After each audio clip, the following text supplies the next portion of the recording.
সুপ্রিয় দর্শক, আপনাদের সকলকে সাদর আমন্ত্রণ জানাচ্ছি খেতে পাতের বিশেষ সাক্ষাৎকারে।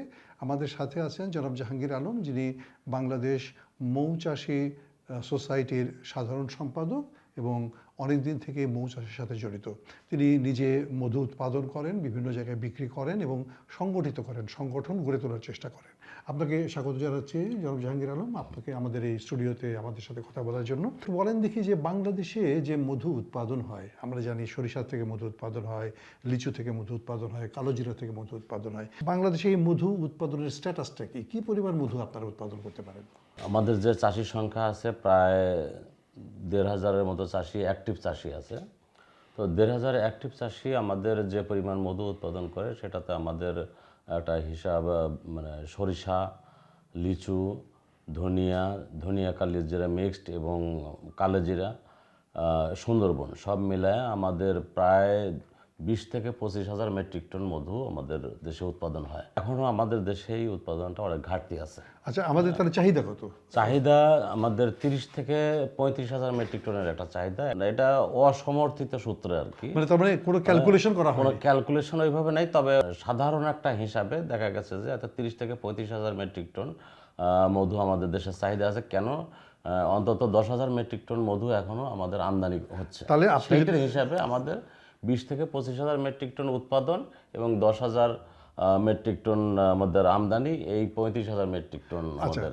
এখানে আমাদের অন্তত ১,০০,০০০ মেট্রিক টন মধু উৎপাদন করা সম্ভব। যদি হচ্ছে না কেন?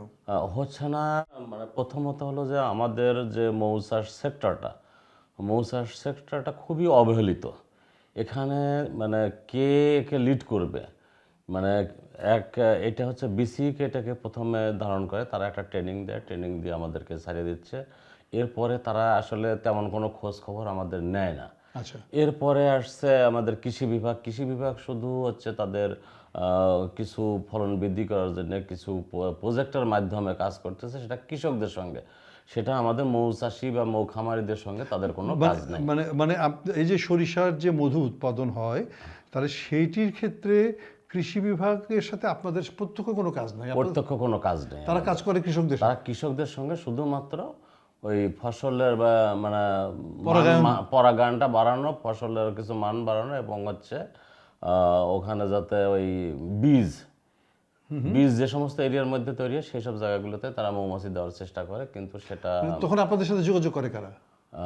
এখন কৃষি বিভাগ আমাদের সাথে কোনো যোগাযোগ নেই, এটা আমরা তো নিজেরাই মাঠে যাই। কিন্তু ওনারা যে কাজটুকু করে সেইটা কৃষকের মাধ্যমে করে, কিন্তু সেটাতে কোনো আশারূপ কোনো ফল আসে না। মানে আপনি কি মনে করেন না যে তাদের উভয় পক্ষের একটি পারস্পরিক যোগাযোগ না থাকলে পরে এটা ভালো ফল আনা সম্ভব না? কিন্তু যদি যোগাযোগটা ভালো থাকে তাহলে কি ১,০০,০০০ মেট্রিক টন মধু আমরা উৎপাদন করতে পারবো? না, সেক্ষেত্রে আরেকটা বিষয় আছে, সেটা হলো যে আমাদের মৌমাছির যে জাতটা, কারণ যেহেতু মৌমাছি নিয়ে কোনো গবেষণা নেই, মৌমাছির জাত নষ্ট হয়ে গেছে। আমাদের দেশে যে মৌমাছি, যে রানী মৌমাছি আছে, সেই রানী মৌমাছি এখন অত্যন্ত ছোট হয়ে গেছে। একটা জিনিস আপনার কাছ থেকে তাহলে শুনতে চাই, তাহলে এই যে অভিভাবকহীন সেক্টর বলছেন, মৌ সেক্টর, অর্থাৎ ট্রেনিং দিল আপনাকে বিসিক, তারপরে হয়তো কৃষি সম্প্রসারণ অধিদপ্তর কিছু যোগাযোগ করলো বা করলো না, সেখানে আপনারা কাজ করলেন, তাহলে আর কি কেউ নাই যারা নাকি আপনাদেরকে একটু সহযোগিতা করতে পারে, দেখভাল করতে পারে, সরকারের কোনো সিস্টেম কাজ করতে পারে? আপনারা কি মনে করেন কার করা উচিত এখন? এর মধ্যেখানে বাংলাদেশ সুগার ক্রপ গবেষণা প্রতিষ্ঠান, তারা মৌচাষ নিয়ে একটু বা মৌমাছি নিয়ে, মধু নিয়ে গবেষণার কাজ শুরু করেছিল, কিন্তু সেটা খুবই মানে অপ্রতুল আর কি, যথেষ্ট ছিল না। এখন সেটার কোনো কাজ এখন তেমন কোনো যে মানে দৃশ্যমান কোনো কাজ সেটা নেই। খুব ভালো কথা জাহাঙ্গীর সাহেব, আপনার সাথে অনেক কথা হলো। আমরা আশা করি যে আপনাদের এই সংগঠন শক্তিশালী হোক, আপনাদের উৎপাদন আরও ভালো হোক। আর সরকারের কাছে আমাদের প্রত্যাশা থাকবে যে এই মৌ চাষটাকে একটি সুসংগঠিত কার্যক্রম হিসেবে কার দ্বারা পরিচালিত হবে সেটা দেখার দরকার।